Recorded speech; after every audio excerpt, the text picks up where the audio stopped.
자네는 경영학과에 왜 왔는가? 저는 CEO가 되고 싶어서 왔습니다.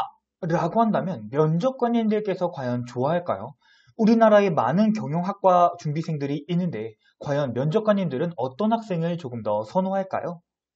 면접관님들 및 교수님들은 CEO가 되고 싶어서 오는 학생들보다 경영을 공부하고 싶어서 오는 학생들을 더 선호합니다.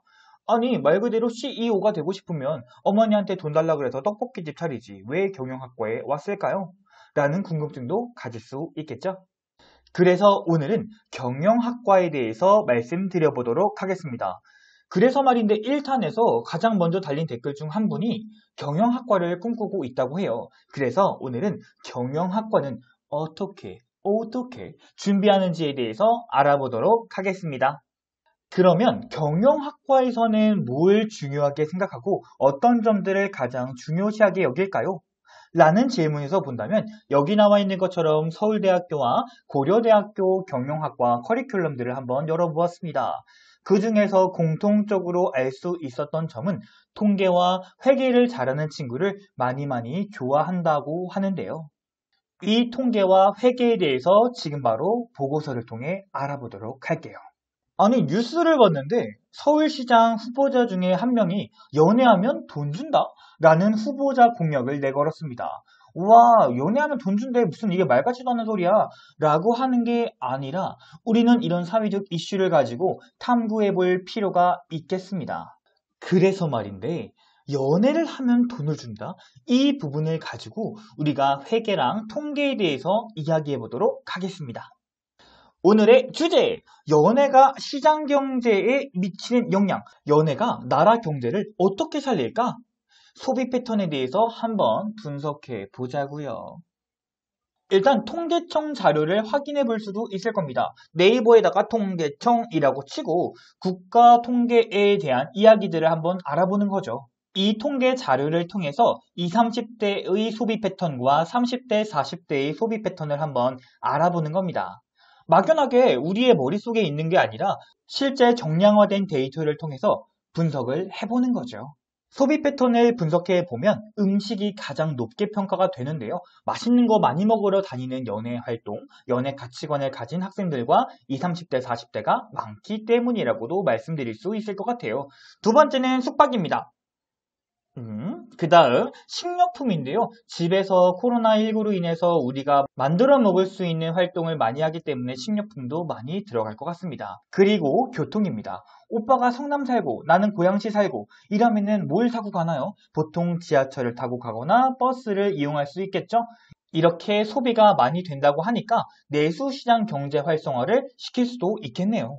그래서 연애를 하면 소비가 활성화되고 소비가 활성화되면 경제가 다시 살아날 수도 있겠죠. 또한 연애를 하면 결혼으로도 가고 결혼을 가면 저출산 문제도 조금이나마 해소를 시켜드릴 수 있을 것 같고요. 이런 저출산이 해결이 된다면 부양 인구가 증가하는 이렇게 순환되는 긍정적인 효과도 가져볼 수 있을 것 같습니다.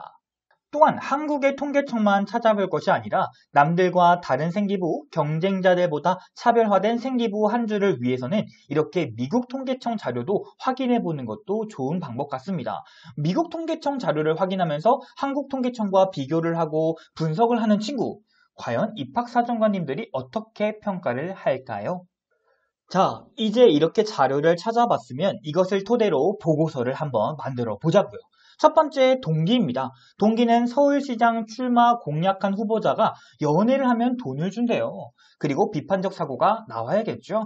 연애가 내수 경제에 미치는 영향은 무엇일까? 또한 이러한 공약이 지켜질 시에 어떤 효과를 추가적으로 가져올 수 있을까라고도 생각할 수 있을 것 같습니다. 세 번째, 이젠 활동이 들어가야 되는데요. 연애가 내수 경제에 미치는 영향을 조사하면서 단순히 우리 아이가 사회 이슈를 가지고 있을 뿐만 아니라 회계도 잘하고요. 저 통계도 조금 합니다. 이런 것들을 조금 어필해 본다면 어떨까요? 라고 생각을 하고 있습니다. 그런 활동들을 통해서 통계청 자료를 찾아보면서 소비 패턴을 분석하며 내가 단순히 소비 패턴을 분석하는 것이 아니라 정말 통계청의 자료를 분석해본다 이런 느낌을 받을 수도 있겠고요. 또한 외국의 사례를 가져오면서 그 사례를 통해 과거의 통계와 현재의 통계를 분석하면서 앞으로의 통계도 우리가 어필할 수 있을 것 같습니다. 이런 활동을 통해 어필할 수 있는 것. 첫 번째, 나 통계 좀 잘합니다. 라는 것을 어필할 수 있겠고요. 두 번째는 시사 이슈를 그냥 바라보지 않습니다. 저 경제, 경영 다 좋아하는 학생입니다. 라고도 어필할 수 있겠고, 그것을 통해서 어떤 문제가 있을 수 있을까? 그 문제는 또 어떻게 해결할 수 있을까? 그런 것들도 나올 수가 있겠죠. 세 번째는 나 한국 자료만 파악한 거 아니에요. 외국의 자료도 분석하면서 저 되게 글로벌한 사람이에요. 라는 것을 어필해 주는 것이 가장 좋을 것 같습니다. 또한 함께 읽으면 좋을 책들에 대해서 말씀드리도록 하겠습니다. 광고 절대 아니에요. 여기 나와 있는 엘빈 토플러의 부의 미래라는 책이 원래 있었는데요. 그것을 청소년이 읽기 쉽게 만든 이런 엘빈 토플러 청소년 부의 미래에 대해서 안내해 드리도록 하겠고요. 두 번째는 대한민국 인구 소비의 미래에 대한 책입니다. 이 책을 통해서 우리가 어떤 소비를 주로 많이 하고 그러면 경영학자로서 어떻게 받아들여야 되는지도 파악할 수 있는 책이니까요. 한번 읽어보시면 좋을 것 같습니다. 보고서 양식은 이렇게 작성해 보는 건 어떨까요? 첫 번째 동기, 두 번째 비판적 사고, 세 번째 어떤 활동을 했으면 그 활동을 통해서 내가 조금 더 심화하고 싶어요 라는 식으로 책을 추가시켜 주시면 좋을 것 같습니다. 그리고 내가 어떤 거 어필하고 싶어요. 선생님 저 이거 어필하고 싶어요. 그래서 이렇게 결론이 나왔고요. 이런 걸 통해서 배우고 느낀 점은 이런 겁니다. 라는 식으로 보고서 양식을 작성해 주시는 것을 추천드리고 있습니다. 이렇게 열심히 만들면 뭐하나? 선생님이 안 써주면 그만인데요. 그죠? 그렇기 때문에 선생님께 이렇게 요약을 해서 드려야 됩니다.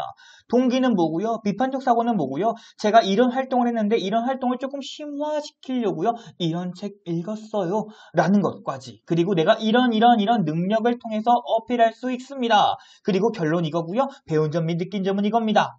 라는 식으로 선생님한테 이쁘게 요약을 해드려야 선생님께서도 한 번에 알아보기 쉽고 우리 학생들도 어필할 수 있는 내용을 직관적으로 말해서 좋고 생기부도 잘 나와서 좋고 대학에 합격해서 좋고 이런 식으로 누이 좋고 매부 좋은 이런 보고서 요약본을 선생님께 완성시켜 드려야 되는 겁니다.